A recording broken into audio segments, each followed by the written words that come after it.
Sa isang bayan kung saan ang dilim ay hindi lang isang takot, kundi isang lihim na matagal nang itinatago, isang binatang ang buhay ay binago ng isang hilot na hindi niya inaasahan.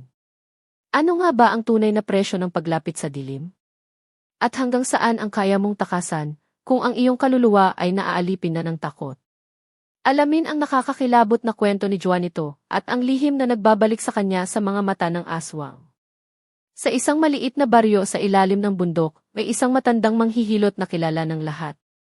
Wala siyang kasing husay sa pagpapagaling ng mga sugat at sakit. Isang gabi, dumaan si Juanito sa kanya para magpagamot. Nasa matinding sakit siya at nagdesisyon siyang subukan ang mga kwento tungkol sa hilot. Magaling si Aling Rosa, sabi ng mga tao. Walang hindi kayang pagalingin. Pero may naririnig na kwento ang mga matatanda na hindi mo dapat pinapansin si Aling Rosa. Sabi nila, may ibang klase ng hilot siyang ginagawa na hindi pangkaraniwan. Hindi lang pangkalusugan. May mga gabi raw na natutulog siya, at may kakaibang alinggaw-ngao ng mga palasingsingan sa paligid ng kanyang bahay. Nang pumasok si Juanito sa bahay ni Aling Rosa, naamoy niya ang matamis na amoy ng insenso. Mahahabang damo ang nakakalat sa paligid. May mga ilaw na kumikislap mula sa mga kandila, at ang hangin ay malamig at mabigat. Habang nilapitan niya si Aling Rosa, napansin niya ang mga mata nitong matalim at parang laging nagmamasid. Anong nararamdaman mo? Tanong ni Aling Rosa, ang boses niya ay malalim at tila may misteryo. Hirap po sa tiyan at katawan, sagot ni Juanito, nanginginig. Mahabang hilot ang kailangan mo, sabi ni Aling Rosa, sabay salikop sa kanyang mga kamay sa isang kahon ng mga halamang gamot. Habang humihilot siya, naramdaman ni Juanito ang matinding init na bumalot sa kanyang katawan. Ang mga kamay ni Aling Rosa ay tila nagsisilbing apoy, at ang sakit na nararamdaman ni Juanito ay tila lumalala. Sumunod, ang mga boses sa labas ng bahay ay nagsimula ng magbago, parang may mga tao, ngunit walang silbi, walang katawan. Naglalakad ang mga anino sa paligid. Ang mga ilaw ng kandila ay nagsimulang mag-iba ang kulay. Ang hangin ay dumaloy ng mas mabilis, kaya't naramdaman ni Juanito ang matinding takot. Dahil sa hindi maipaliwanag na takot, nagpumilit siyang tumayo at tumakbo palabas. Pero sa tuwing tumitingin siya sa paligid, may mga mata na sumasalubong sa kanya, mga mata mula sa dilim. Hindi na siya makagalaw. Ang mga anino ay sumunod sa kanya, tinutokso siya mula sa bawat sulok ng bahay ni Aling Rosa. Nakaramdam siya ng malamig na hangin sa kanyang likod, at nang biglang umabot ang mga kamay ni Aling Rosa sa kanyang liig, tila may hindi pangkaraniwang lakas. Kahit hirap, nagpatuloy siya sa pagtakbo. Habang lumalayo siya, narinig niya ang malalim na tawa ni Aling Rosa na sumisingaw mula sa dilim. Ang mga mata sa paligid ay sumisilip mula sa bawat anino. At bago tuluyang maglaho, may isang malamig na tinig na bumulong sa kanyang tainga, "Huwag kang maniniwala sa hilot, walang kalaban-laban si Juanito," at tumakbo pa siya ng mas mabilis, ang mga paa ay tumama sa malamig na lupa. Ang puso niya ay kumakalabog ng malakas, habang ang mga mata mula sa dilim ay patuloy na sumusunod. Narinig pa niya ang malupit na mga hakbang sa likuran, na parang may sumusunod sa kanya, ngunit nang lumingon siya, wala. Bumangon siya mula sa lupa at nagtangkang magsalita, ngunit ang bibig niya ay parang napakabigat, hindi siya makakilos. Ang mga mata sa dilim ay lumalapit at parang binabaybay siya mula sa likod. Napansin niya ang mga kakaibang itsura ng mga anino, ang mga katawan na walang mukha, ang mga kamay na parang mga pangil. Aling Rosa di. Napamurmo ni Juanito sa sarili. Habang siya'y umaabot sa dulo ng daan, nakatagpo siya ng isang madilim na kanto. Sa kanya napansin na ang mga mata sa paligid ay nagsimulang magbago ng hugis. Isa-isa silang naging mga mata ng mga nilalang na parang hindi tao. Ang mga mata ng dilim, malalalim, mga mata ng mga aswang. Dahil dito, tumaas ang takot ni Juanito. Dahil sa kanyang mabilis na pagtakbo, napadpad siya sa isang lumang simbahan sa gilid ng baryo. Binuksan niya ang pinto ng simbahan ng buong lakas, at pumasok siya. Ang mga mata sa labas ay nanatili sa mga pader, at tumigil sila sa paggalaw.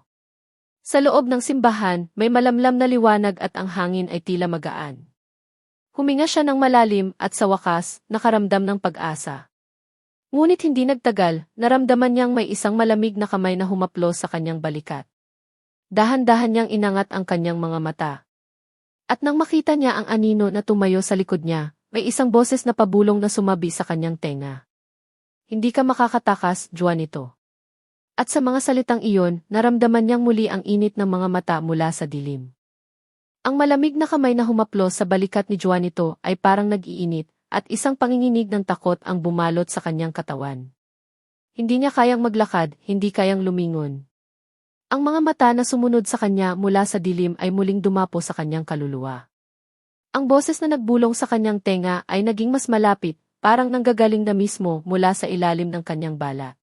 Hindi ka makakaligtas, patuloy na bumulong ang boses. Muling dumaan ang malamig na hangin sa paligid at parang lumabo ang mga ilaw sa simbahan. Habang ang mga anino ay patuloy na sumasayaw, ang lahat ng bagay ay tila nagiging mas madilim, mas mabigat. Sumubsob si Juanito sa sahig ng simbahan, ang mga mata niya ay halos hindi na makita sa dilim. Ngunit sa gitna ng lahat ng takot, may napansin siyang isang liwanag na dumaan mula sa isang lumang altar. Isang malabong liwanag, ngunit maliwanag na parang isang senyales. Tumayo siya at naglakad patungo doon, ang mga paa ay halos hindi magalaw, ang katawan ay tumitigas. Habang papalapit siya sa altar, naramdaman niya ang isang matinding presensya, parang may isang nilalang na nagmamasid sa kanya mula sa dilim. Dahil sa takot, muling napayuko si Juanito at sinubukang dumaan sa mga anino, ngunit habang siya'y naglalakad, naramdaman niyang ang mga kamay mula sa dilim ay nagsimulang sumunggab sa kanya.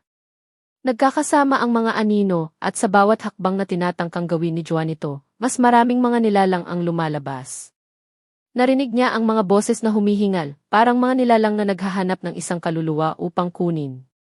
Bumangon siya ng buo at muling tumakbo, ngunit bawat takbo ay tila pinapalakas lamang ang mga nilalang sa kanyang paligid. Sa isang iglap, ang liwanag mula sa altar ay kumidlat, at isang kakaibang tinig ang bumulong sa kanyang tainga. Huwag kang maniniwala sa hiloti. At bago pa siya makalabas ng simbahan, ang lahat ng dilim ay bumangon mula sa kanyang paligid, humaplos sa kanyang balat, at siya ay nawalan ng malay. Nang magising si Juanito, wala na ang simbahan, wala na ang liwanag. Nasa isang madilim na kagubatan siya, ang hangin ay malamig at may amoy ng kalikasan at disyertong nilalagnat. Tinutok niya ang kanyang mata sa paligid, ngunit ang lahat ay tila pabalik-balik, parang ang kanyang utak ay hindi kayang makuha ang mga detalye ng kung nasaan siya. Ang mga anino mula sa dilim ay patuloy na umiikot sa paligid, nagmamasid, lumalapit sa kanya. Ang puso ni Juanito ay sumabog sa takot. Hindi siya nakapagsalita, ngunit naramdaman niya ang isang presensya na nagsisilibing isang napakalaking puwersa na nagmumula sa mga anino sa paligid. Pagdapo ng malamig na hangin sa kanyang mukha, nagdulot ito ng kilabot sa kanyang katawan. Sa gitna ng kagubatan, may isang kahoy na hot na lumitaw. Hindi niya alam kung bakit, ngunit naramdaman niyang kailangan niyang pumunta doon. Habang naglalakad siya, ang mga anino ay tila sumusunod sa bawat hakbang niya. Ang bawat tunog ng kanyang mga paa ay parang nagiging mas malakas, sumasabay sa tunog ng paghagupit ng hangin. Nang makarating siya sa hut, nakita niyang may isang matandang babae na nakaupo sa isang upuan, ang mata ay nakapikit at tila hindi naririnig ang kanyang pagdating. Hindi nakapagsalita si Juanito, ngunit nakaramdam siya ng isang kakaibang pakiramdam na may alam ang matandang babae sa kanyang nangyari. Mabilis na binuksan ng matanda ang kanyang mga mata at tumingin sa kanya. Aling Rosa D. Ang pangalan ni Juanito ay umabot sa kanyang labi, ngunit bago siya makapagsalita pa, nag-echo ang mga salitang ito sa kanyang utak. Tama ka, bata. Ang hilot ay hindi laging pagpapagaling, sabi ng matanda, ang boses niya ay mahina ngunit puno ng lihim. Ngunit wala kang kaligtasan sa dilim na binanggit mo, dagdag pa ng matanda. Sa isang iglap, ang mga mata ng matanda ay nagningning, at ang paligid ng hut ay nagbago. Ang mga anino mula sa kagubatan ay pumasok sa loob ng hut, nagsimula silang mag-ikot. Mag-ingat ka, Juanito. Wala kang makakamtan maliban sa sumpa, sabi ng matanda, at sa bawat salitang binitiwan niya, ang hangin sa paligid ay nagpalakas, at ang katawan ni Juanito ay nag-umpisang manginig. Bago pa siya makapag-react, ang mga anino ay sumabog sa hangin at pinalibutan siya, ang malamig na hangin ay tumanglaw sa kanyang puso. Aling Rosa! Ang huling sigaw ni Juanito ay tumagos sa dilim, at sa sandaling iyon, ang lahat ay naging tahimik. Maya-maya, ang katahimikan ng kagubatan ay sinira ng isang malupit na huni ng mga ibon na parang nagbabalita ng masamang balita.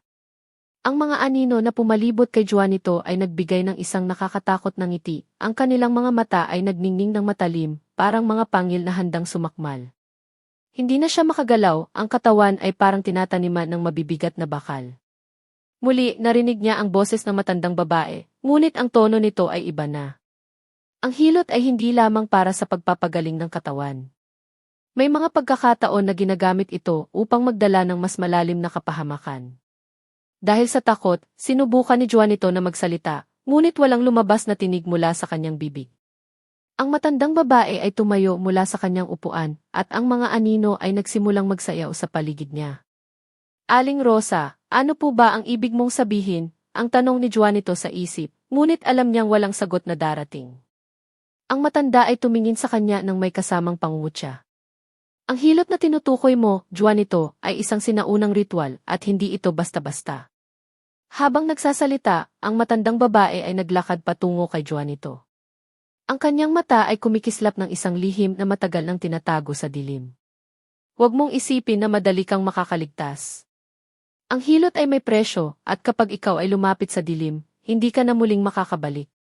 Bigla, nagsimulang magbago ang paligid. Ang mga puno ng kagubatan ay nagmistulang mga itim na higante, ang kanilang mga sanga ay nag-uunahang humaplos sa hangin. Ang hangin ay naging mabigat at puno ng kakaibang lakas. Muling dumapo sa katawan ni Juanito ang malamig na pakiramdam, ngunit ngayon may kasamang sakit. Tila may mga kamay mula sa dilim na kumakapit sa kanyang mga braso at liig, pinapalakas ang kanilang pagkakahawak. Sa kabila ng lahat ng ito, nahanap ni Juanito ang lakas ng loob na magtanong. Ano ang ibig mong sabihin, Aling Rosa? Ano ang mangyayari sa akin? Ang matanda ay ngumiti at sa ilalim ng kanyang ngiti, si Juanito ay nakaramdam ng takot na hindi niya kayang ipaliwanag. Ang mangyayari sa iyo, Juanito, ay magiging bahagi ka ng dilim. Hindi mo na kayang makatakas. At tandaan mo, ikaw ang magiging susunod na hilot. Ang mga mata ng matanda ay nagningning na parang apoy, at ang mga anino ay nagpalakas pa ng kanilang pagkilos. Sa sandaling iyon, ang lahat ng nasa paligid ni Juanito ay nagmistulang isang makapal na ulap na nagpapahirap sa kanyang paghinga. Ang mga kamay mula sa dilim ay lumipat mula sa kanyang katawan at nagsimula ng magbalot sa kanyang kaluluwa. Habang ang mga kamay ng dilim ay patuloy na humihigpit sa paligid ng kanyang kaluluwa, ramdam ni Juanito ang isang hindi matitinag na puwersa na tila nag-aalipin sa kanya. Ang kanyang katawan ay nawawala ng lakas, at ang kanyang isipan ay tila unti-unting nawawala sa katinuan. Ang matandang babae, si Aling Rosa, ay patuloy na nakatayo sa harapan niya, ang kanyang mga mata ay kumikislap ng isang mabagsik na lihim. Ang hilot, Juanito, ay hindi lang para sa mga sugat sa katawan. Ang tunay na hilot ay upang makapasok sa mga kaluluwa ng mga buhay, at makamtan ang kanilang pinagmumulan ng lakas, sabi ng matanda habang dahan-dahang lumalapit sa kanya. Ang mga anino mula sa paligid ay parang sumasayaw sa ritmo ng bawat salita na binibigkas ng matanda. Naramdaman ni Juanito ang malamig na pagpunit sa loob ng kanyang dibdib, parang may puwersang kumakalabit sa kanyang puso. Tama na, sigaw ni Juanito, ngunit ang boses niya ay namutla, halos hindi narinig sa ilalim ng humuhugong hangin at malupit na anino. Ang pagnanais mo ng kaligtasan ay nagdala sa iyo sa daan ng hindi mo kayang suungin, Juanito, tugon ni Aling Rosa. Ang tinig niya ay nagiging higit na mabagsik. Ang mga anino ay nagsimulang magbago ng anyo. Hindi na sila mga simpleng imahen, kundi mga nilalang na may anyong tao, may mga pangil at matatalim na kuko. Habang ang mga nilalang na ito ay palapit ng palapit sa kanya, ramdam ni Juanito ang kakaibang presensya na sumisiksik sa kanyang isipan, parang may naghihirap na kaluluwa na nagnanais huminga. Sa ilalim ng mga mata ni Aling Rosa, naramdaman niyang ang kanyang katawan ay nawawala na sa kanyang kontrol. Ang bawat galaw niya ay tila napipilitan, ang kanyang isipan ay naiinis, pero tila ba may isang mas malakas na puwersa na kumakapit sa kanyang kaluluwa, pinipilit siyang sumunod. Ang hilot ay wala sa mga kamay, sabi ni Aling Rosa, nasa kaluluwa at sa dilim na itinaguyod ko. Ang dilim ay lumalawak at sumasakop sa bawat kaluluwa na nagnanais makaalis. Napansin ni Juanito na ang mga mata ng matanda ay nagbabago. Hindi na siya ang matandang Aling Rosa na kilala ng lahat sa baryo. Ang mga mata nito ay naglalaman ng napakadilim na kababalaghan. Isang tunog ng malalim na alingawngaw ang narinig ni Juanito mula sa loob ng kanyang katawan, parang isang kaluluwa na umaabot mula sa kaitaasan ng kanyang pinakamadilim na takot. Magiging bahagi ka na ng ating puwersa, patuloy na sabi ng matanda, at sa bawat salita, ang mga nilalang mula sa dilim ay palapit ng palapit. Ang mga mata ni Juanito ay naglaho sa dilim. Ang mga mata ni Juanito ay nawala ng liwanag, ang kanyang katawan ay tila hindi nakabilang sa mundong ibabaw. Ang dilim ay nagpalalim pa, at ang mga nilalang mula sa anino ay parang nagsimulang mag-ugat sa kanyang kaluluwa. Bawat paghinga ni Juanito ay mas naging mabigat, parang may mga kamay na humihigpit sa kanyang dibdib, pinipilit siyang ilabas ang kanyang huling hininga. Aling Rosa, o kung ano man ang naging anyo niya, ay patuloy na nakatayo sa harapan ni Juanito. Ang mga mata nito ay ngayon ay kumikislap ng isang masamang sigla. Ikaw ang susunod, Anya, ang boses ng matanda ay tila nagiging malalim, ang tono nito ay parang isang orasan na hindi tumitigil sa pagtiktak. Ang mga nilalang mula sa dilim ay nagsimulang lumapit, ang kanilang mga mata ay nag-aalab, at ang kanilang mga pangil ay nag-aanyaya ng paghihirap. Si Juanito ay nagsimulang maramdaman na parang ang bawat piraso ng kanyang katawan ay nawawala sa kanyang kontrol. Habang ang kaluluwa niya ay pinapaligiran ng mga nilalang, ang mga alinggaw ng mga tinig ay umabot sa kanyang pandinig. May mga pangalan na bumangon mula sa dilim, mga pangalan ng mga tao mula sa kanyang nakaraan, mga taong hindi niya inaasahan na maririnig muli. Juanito! Juanito! Ang mga tinig ng mga mahal sa buhay ay nagsimulang magsalita, ngunit tila ba may tinig na naglalaman ng kalungkutan at takot. Mama, Papa, nandyan ba kayo? Ang nagmamakaawang tinig ni Juanito sa kanyang isipan. Ngunit wala siyang natanggap na sagot. Sa mga naririnig niyang tinig mula sa dilim, ang kanyang katawan ay mas lalong napapalakas ng mga nilalang na nagsimulang magbigay ng isang mas malupit na kaparusahan. Ang hilot na tinatawag mo ay hindi para magpagaling, sinabi ni Aling Rosa. Ito ay para sa mga kaluluwang nawawala, mga kaluluwang umaasa ng kaligtasan sa mga maling daan. Nagsimulang magbago ang paligid. Ang kagubatan, ang hot, at ang mga anino ay naglaho, nagbigay daan sa isang lugar na mas malalim, mas madilim. Ang katawan ni Juanito ay nahulog sa isang abismo, ang kanyang kaluluwa ay tila nawala na sa lahat ng nakakakita. Ang dilim ay nagsimulang magpalitaw ng mas malupit na anyo ng kalungkutan, at sa bawat saglit ng pagkakawala ni Juanito, siya ay naging isa na lamang sa mga nilalang na nagbabantay sa walang katapusang dilim. At sa isang iglap, siya na rin ay naging bahagi ng mga kwento ng takot na maghihintay sa mga susunod pang magtatangkang maghanap ng hilot sa maling lugar. Ang kaluluwa ni Juanito ay dahan-dahang naglaho, naging isang anino na naglalakbay sa walang katapusang dilim. Ang mga nilalang na nakapaligid sa kanya ay nagpatuloy sa kanilang walang katapusang pag-ikot, ang kanilang mga mata ay patuloy na kumikislap, naghihintay ng bagong kaluluwa na masisiphayo. Ang mga anino ay naging bahagi ng isang mas malupit na sirkulo, isang sirkulo ng walang katapusang paghihirap. Si Juanito, ngayon ay isa na sa mga nilalang ng dilim, ay nagsimulang maramdaman ang pagkabagot ng walang katapusang pag-ikot. Ang kanyang katawan ay nawawala na, ang kanyang isip ay tila naging isang masalimuot na alon ng alinggaw na walang katapusan. Ngunit sa kabila ng lahat ng ito, may isang maliit na bahagi ng kanyang kaluluwa na patuloy na nag-aalab. Isang bahagi na nag-iisip na umaasa na ang kanyang kwento ay hindi magtatapos dito. Ang mga boses ng mga nilalang sa dilim ay patuloy na umuukit ng mga alaala, mga kwento ng mga kaluluwang nawawala, ngunit sa bawat pag-ikot ng oras, ang katawan ni Juanito ay nagsimulang magbalik, magbago. Ang hilot ti. Ang mga salita ni Aling Rosa ay umuukit sa kanyang isipan, ang mga mata ng mga nilalang sa dilim ay patuloy na nagmamasid sa kanya. Ngunit ngayon, si Juanito ay nagising mula sa isang uri ng pagkalito, ang kanyang kaluluwa ay muling nakaramdam ng pagnanais na makalabas. Huwag mong hayaan ang dilim na sumakop sa'yo, isang boses na hindi kayang tukuyin ni Juanito ang nagbuntong hininga sa kanyang utak. Sa kabila ng lahat ng ito, nakaramdam siya ng pagnanais ng kaligtasan. Sa huling pagnanais, nakita ni Juanito ang isang liwanag mula sa malayo. Isang liwanag na tila sumisinag mula sa isang landas na hindi pa niya nadadaanan. Naglakad siya patungo rito, ang mga nilalang ng dilim ay nagsimulang sumunod, ngunit ngayon, naramdaman niyang mailakas siyang muling lumaban. Ang mga boses ay nagsimulang maglaho, ang mga mata ng dilim ay nagsimulang mag-iba ng hugis, parang mga anino na tumatakas mula sa liwanag. At sa huling saglit, si Juanito ay naglakad papalayo sa mga nilalang ng dilim, patungo sa liwanag, patungo sa isang bagong pag-asa.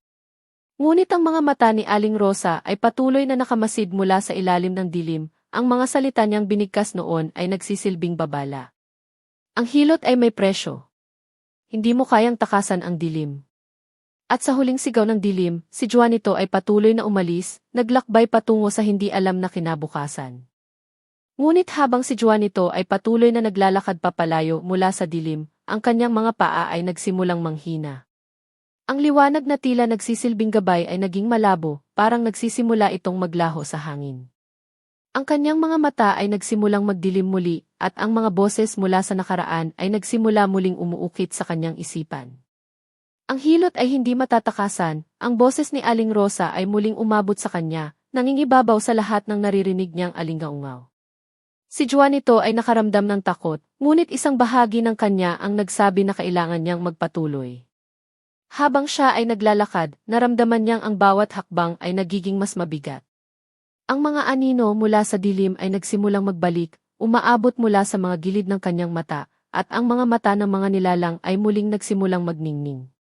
Makikita ka namin, Juanito, ang mga boses ng mga nilalang ay nagsimula na namang magbuo ng isang nakakatakot na ritmo. Ang hilot ay hindi isang pagninasa, ito ay isang sumpa. At ikaw ay isinumpa. Si Juanito ay nanatili sa gitna ng daan, ang katawan niya ay nag-aalab ng sakit at pagod. Ang dilim ay muling pumasok sa kanyang kaluluwa, at sa bawat paghinga, siya ay nararamdamang unti-unti na niyang tinatanggap ang puwersa ng mga nilalang sa paligid. Ngunit may isang maliit na bahagi sa kanyang kalooban na patuloy na nagsusumigaw ng kalayaan. Tumingin siya sa liwanag na tila muling kumikislap, at sa isang huling pagsubok, nagsimula siyang maglakad muli. Ang mga anino ay nagsimulang magsalubong sa kanya, at isang malupit na huni ang sumabay sa kanyang bawat hakbang. Ngunit sa sandaling iyon, ang isang hindi inaasahang bagay ay nangyari. Ang liwanag na kanina ay nagmumukhang malabo ay nagningning ng mas maliwanag, at ang mga anino ay nagsimulang mag-urong. Isang hindi maipaliwanag na puwersa ang kumawala mula sa liwanag, at tila ang mga nilalang ng dilim ay napaatras. Si Juanito ay nakaramdam ng isang kakaibang init na nag-umusbong mula sa loob, at sa huling sandali, ang liwanag ay sumabog sa paligid. Sa isang iglap, ang mga nilalang ng dilim ay nagsimulang maglaho, ang mga boses nila ay naging malabo, at ang presensya ng dilim ay nagsimulang mag-fade sa hangin. Si Juanito ay nakatayo, humihingal, ang kanyang katawan ay puno ng sugat at pagod, ngunit sa kabila ng lahat, naramdaman niyang siya ay nakaligtas. Ang dilim ay naglaho at ang kanyang kaluluwa ay muling nagkaroon ng kaliwanagan. At sa kabila ng mga pagsubok, si Juanito ay muling nakatayo, patuloy na humihinga at handa nang magsimula muli, ngunit alam niyang ang mga mata ng dilim ay patuloy na nagmamasid mula sa malayo. Habang si Juanito ay naglalakad palayo mula sa lugar ng dilim, naramdaman niyang may kakaibang linaw sa kanyang isipan. Ang mga sugat na dulot ng kanyang laban sa dilim ay nagsimulang maghilom, ngunit ang takot na nararamdaman niya ay hindi mawala, ang mga mata ng dilim ay patuloy na nakatago sa mga anino, naghihintay ng pagkakataon na siya ay muling mapansin.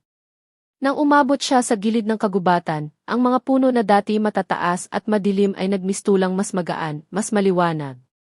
Ang hangin ay malamig, ngunit sa bawat paghinga niya, naramdaman niyang parang may mga alon ng pag-asa na dumadaloy sa kanya. Ngunit hindi niya kayang kalimutan ang mga salitang binitiwan ni Aling Rosa. Ang hilot ay may presyo. Hindi mo kayang takasan ang dilim. Ang mga salitang iyon ay patuloy na umuukit sa kanyang isipan, parang isang pangako na hindi kayang suwayin.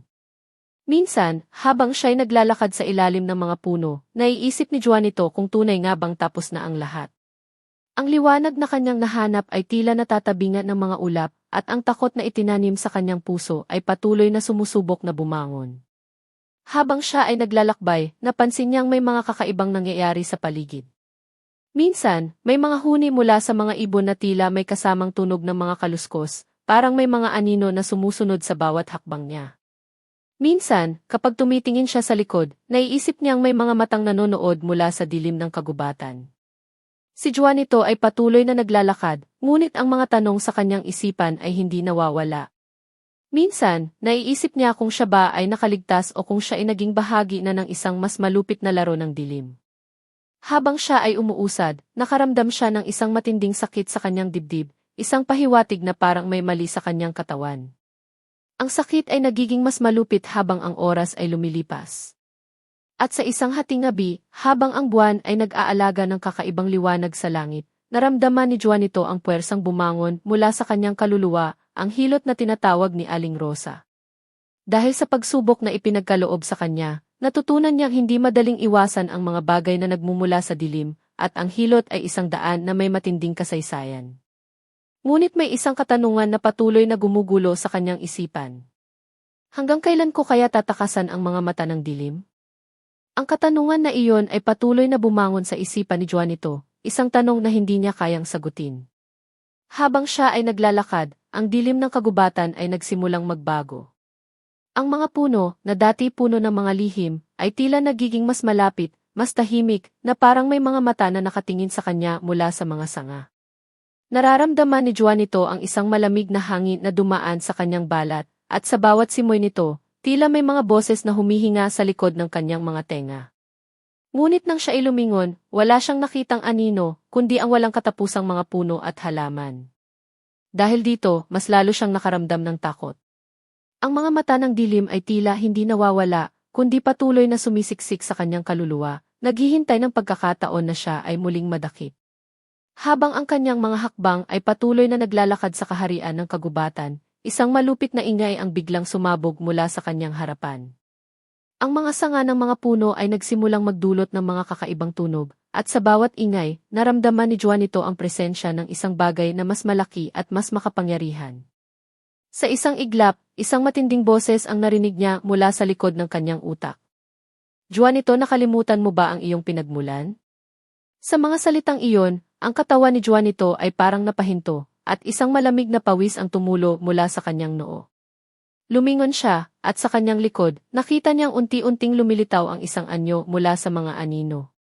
Hindi ito ang matandang Aling Rosa, kundi isang mas mataas na nilalang, may pakpak ng dilim at mga mata na nagsisilibing mga pako sa gabi. Ang nilalang na ito ay tila nagsasama ng lakas ng mga kaluluwa at naglalabas ng isang matinding enerhiya na para bang tinutokso siya. Kinakalabit ang lahat ng takot na matagal nang itinago ni Juanito. Ang hilot ay hindi nagtatapos, Juanito. Hindi mo kayang takasan ang kadiliman. Ang iyong kaluluwa ay nanatiling nakagapos sa amin. Ang mga salitang iyon ay nagdulot ng sakit sa kanyang dibdib.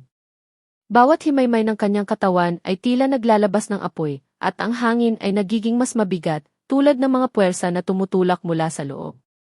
Ngunit sa gitna ng lahat ng ito, isang piraso ng lakas ang biglang sumik mula sa kailaliman ng kanyang puso.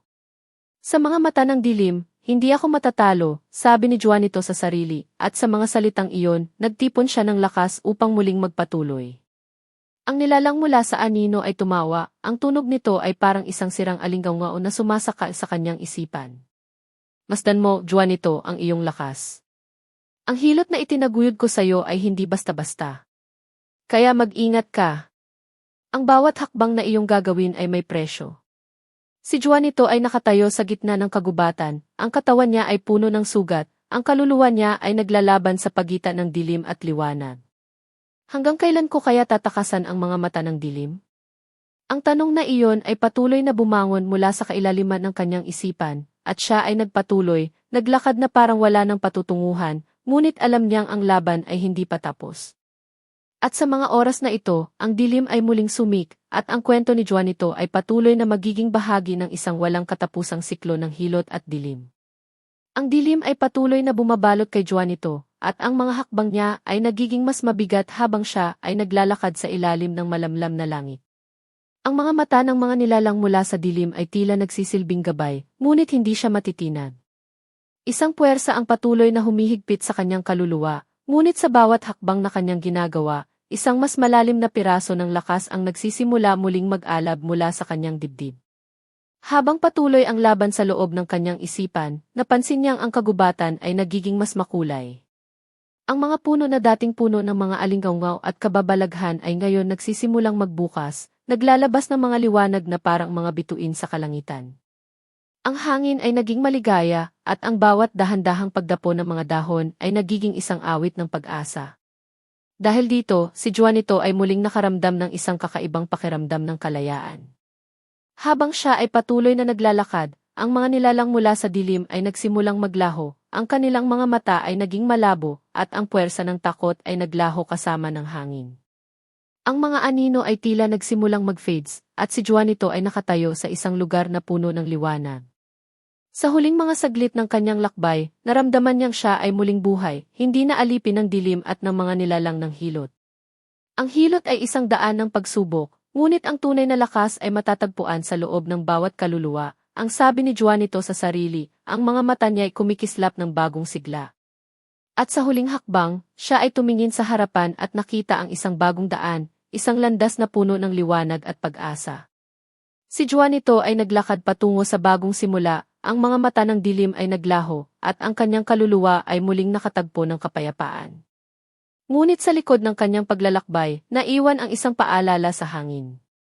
Ang hilot ay hindi isang laro, at ang bawat kaluluwa na humarap sa dilim ay hindi dapat maliitin. Ang kwento ni Juanito ay naging isang babala sa lahat, isang kwento ng lakas at pagninasa, at kung paano ang dilim at liwanag ay magkaagapay sa bawat hakbang ng buhay. Habang si Juanito ay naglalakad patungo sa bagong landas, naramdaman niyang ang bawat hakbang ay mas magaan, mas tiwala at mas puno ng pag-asa. Ang mga alingaw mula sa nakaraan ay unti-unting naglalaho, at ang kanyang kaluluwa ay parang muling nagkakaroon ng kabuhayan. Sa bawat paghinga, ang mga sugat ng nakaraan ay nagsimulang maghilom, at ang dilim na matagal nang naglilingger sa kanyang puso ay nagiging malabo, parang isang ulap na tinatangay ng hangin. Ngunit sa kabila ng lahat ng ito, may isang bahagi pa rin siya na nagdududa, isang bahagi ng kanyang isipan na nagtatanong kung totoong natapos na ang laban, o kung ang dilim ay patuloy na maghihintay. Minsan, kapag ang hangin ay dumadapo sa kanyang mukha, naiisip niya kung ang mga nilalang ng dilim ay patuloy na sumusubok, nagmamasid sa kanyang bawat galaw, naghihintay ng pagkakataon na siya ay muling maligaw. Ngunit sa huling sandali ng kanyang paglalakbay, si Juanito ay nakatagpo ng isang lugar na puno ng kapayapaan. Ang mga puno ay matataas at matatag, ang mga sapa ay dumadaloy ng malumanay, at ang liwanag ng araw ay sumisikat mula sa kalangitan, tila isang tanda na siya ay ligtas na. Si Juanito ay nakatayo sa isang bukirin, at sa kabila ng lahat ng kanyang pinagdaanan, nakaramdam siya ng isang malalim na pasasalamat. Ang hilot, ang dilim, at ang takot ay bahagi na ng aking kwento, sabi niya sa sarili, ang mga mata niya ay sumisilip sa magandang bukirin. Ngunit ang tunay na lakas ko ay nasa pagharap sa takot at pagtanggap sa liwanag.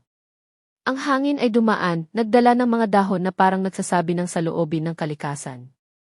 Sa kabila ng lahat ng paghihirap, si Juanito ay natutong tanggapin ang kanyang sarili, at natutunan niyang ang bawat paglalakbay, kahit gaano kahirap, ay may dahilan. Ang dilim ay hindi na nagtatangi at si Juanito, sa wakas, ay natagpuan ang kanyang tunay na kapayapaan. Ngunit sa dulo ng kanyang kwento, naiisip niya ang mga salitang binitiwan ni Aling Rosa. Ang hilot ay may presyo. Ngunit ang bawat presyo, kahit ito'y masakit, ay may kalakip na aral na magdadala sa iyo sa mas mataas na landas. At sa mga salitang iyon, si Juanito ay nakatagpo ng isang bagong simula. Ang kwento ng hilot at dilim ay nagtapos sa isang aral ng lakas, pagtanggap at sa huli ang paglaya.